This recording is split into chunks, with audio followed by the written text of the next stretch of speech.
সবকিছু মিলিয়ে যখন একটা মিলন মেলা, শিল্পীদের একটা মিলন মেলা, সো আমার খুব ভালো লাগে, আমি খুব এনজয় করি। আমার খুব একটা আশা হয় না, মানে ম্যাক্সিমাম যে ডেটগুলো পড়ে এই ডেটগুলো হয়তো বা স্টেজ শো পড়ে যায়। তবে আই উইল ট্রাই যে এইরকম অ্যাওয়ার্ড শোগুলোতে আসলে অনেক অনেক কাছের প্রিয় মানুষগুলোর সঙ্গে দেখা হয় এবং অনেক ভালো লাগে। আপু আমরা সম্প্রতি দেখতে পাচ্ছি যে আপনি সোশ্যাল মিডিয়াতে অ্যাক্টিভ এবং বিভিন্ন স্টেজ শো এর ছবিগুলো শেয়ার করেন এবং প্রশংসায় ভাসেন। আসলে এই যে ভক্ত শ্রোতাদের প্রশংসা পেতে একজন শিল্পীর কাছে কেমন লাগে? আমি আসলে আজকে এই অবধি আমার ভক্ত শ্রোতাদের জন্যই।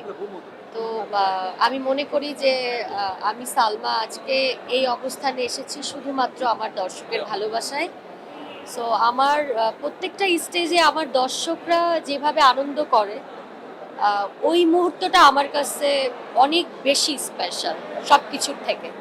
আপু আপনার বানিয়ে বন্ধু যে গানটা আছে এটা কিন্তু সেই আহ, মানে গ্রাম বাংলা থেকে শুরু করে শহরাঞ্চল সব জায়গায় কিন্তু থাকে।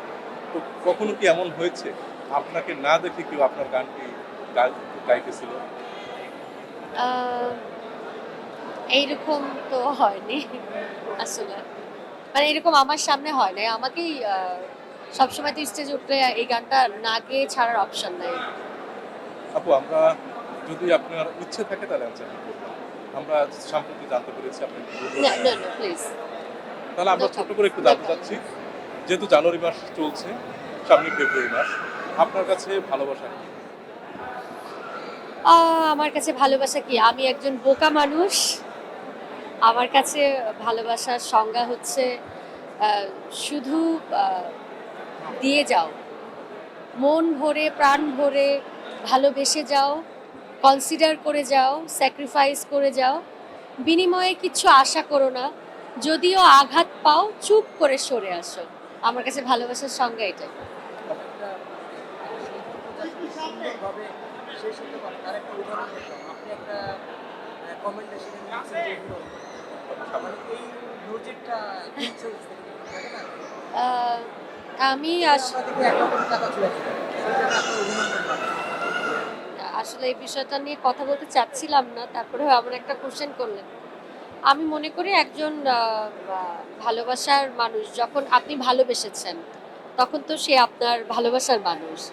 তো ভালোবাসার মানুষ যদি খারাপ কিছু করে তাও আপনার ভালোবাসার মানুষ, ভালো কিছু করে তাও আপনার ভালোবাসার মানুষ। সো আপনার পুরোটা জুড়ে ভালোবাসার মানুষকে ভালোবেসে অ্যাকসেপ্ট করা উচিত। যে ভালোটাকে ভালোবাসলাম আর মন্দটাকে ভালোবাসলাম না, সেরকমটা নয়। আমি মনে করি যে প্রত্যেকটা ভালোবাসা অনেক সুন্দর এবং একজন ভালোবাসার মানুষকে নেগেটিভ, মানে নেগেটিভভাবে প্রেজেন্ট করা আসলেই উচিত না। অতীতে যদি আমি কোনো কিছু কাউকে বলেও থাকি, আমার সে নিয়েও আমার মাঝে মাঝে মাঝে মাঝে মনে হয় যে আসলে এগুলো বলা উচিত না। আর যদি সেখানে পরিবারে একটা বাচ্চা থাকে ফুটফুটে, তাহলে সেখানে আরো বলা উচিত না। কারণ হাজার হোক সন্তানের বাবা, তো সন্তানের বাবারা ভালো থাকুক, কারণ বাবারা তো অনেক পরিশ্রমী, বাইরে এত কষ্ট করছে, সব বাবারা ভালো থাকুক। আমারও তো বাবা আছে। আপনার খুব একটা জনপ্রিয় গান জীবন দিয়ে যারে আমি বেসেছিলাম ভালো। মানে এই গানের কখনো কি নিজের সাথে মেলার মানে একটা পরিস্থিতি বা কখনো মনে পড়ে? আমার মনে এত জনপ্রিয় একটা গান। আমার মনে হয় কাজটা কাজের জায়গায় থাকুক। বাস্তব জীবনের গল্প নিয়েই আমাদের গীতিকবিরা গান লেখেন, সুর করেন, মিউজিক করেন, আর আমরা গান করি। তো আমার মনে হয় যে সবকিছুই আমাদের জীবন থেকেই লেখা, জীবনের দর্শন অনুযায়ী।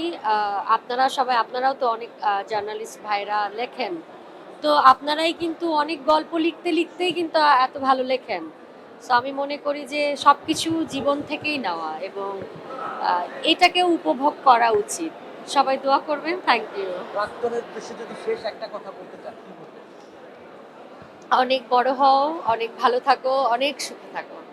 তুই হইলার কলজার বড় ফরানো রাধান, তোরে সারা নটিকে আর বেদে সৎ ফরা, আর কোনদিন না যায় ভাই তোমার সারিয়া রে, ও নাই রে, কলজার ভেতর গাথে রাখুম তোমারে, সিনার লগে বাঁধে রাখুম তোমারে। Thank you. আমি সাইডে গানটা ভাই